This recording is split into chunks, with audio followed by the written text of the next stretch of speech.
And What's New to BGA brings you Let's Go to Japan. The game is a simple, light card game with some drafting and set collection. On BGG, it's currently ranked 637. It has a 7.7 rating.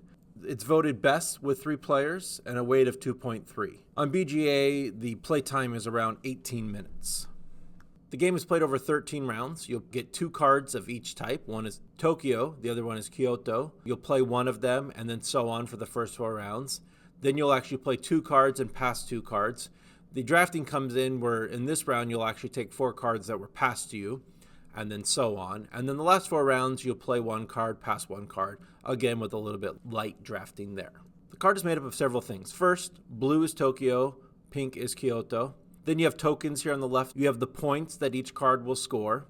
You then have the highlight of the day. So if this card is scored, you'll have to meet this requirement and then you'll score these points, or you might score a little bit less and get some bonus icons. Now when you play a card, you'll play 1 of your 2 cards in the 6 days down below. Place a card. There can be up to 3 cards in each day. Now after you select a card, you'll have the opportunity to place it in one of the 6 days.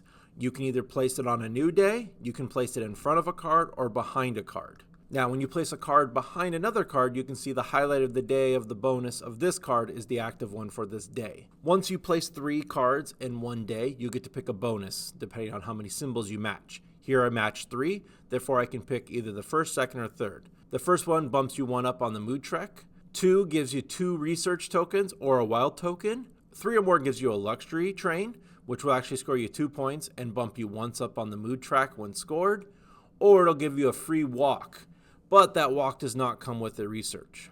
Now, if you don't like any of the cards here, you can actually discard a card and you can use the walk ability. So you click this button here, you'll get to pick one of the cards to discard, and then you place a walk card. Now with this walk card, you do actually gain the research bonus. Now your mood tracker will move left to right during the game, but most of it will move when you're actually resolving your trip. There is certain times where you actually will move it up, like here if you have a score of 1 bonus, you'll move it over and so on. One important thing to understand about the mood tracker is both green tokens are the same for the mood tracker, but like here, the red trackers, these are the expensive tokens, do not satisfy this need. So this card here does not self-satisfy itself. You have to score 2 negative red energy in order to get this highlight bonus here. So this player did not satisfy that bonus. Once you have placed 3 cards in every day, we'll move on to scoring or resolving your trip. So scoring. Here on Tuesday, you'll see that they have a 3, a 2, and a 2. So they're scoring 7 points so far. Then their bonus here, they're going to check. And so far, they meet this demand. Okay, you can check your Monday and your Tuesday, and you can see that just on Tuesday alone, they meet this requirement, so they'll score the 7. So on Tuesday, they score 14 points. And if we scroll up here, Tuesday, 14 points. Now the green check mark means you completed the highlight of the day bonus. Whereas on Thursday, they did not complete the bonus because they do not have these 2 icons. Therefore, they do not score here. Then you score your mood tracker.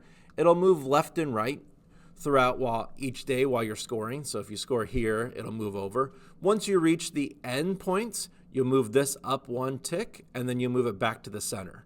So it is possible to score 20 here and then reach the end. It'll just reset and keep going around. Same thing with the negative. Once you reach here, it'll go -3 and so on. After the mood tracker, you'll score your tokens.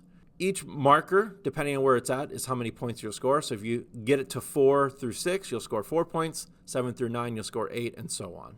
Next is the train tokens. So I scored 0 points here because all I use is my starting train. Since I only traveled once, you actually start with 1 train. But if I was to travel here, let's say at the very last day I moved back to Kyoto, I'd actually, since I have no extra trains, I'd actually lose 2 points. Remember, your luxury trains score you 2 points.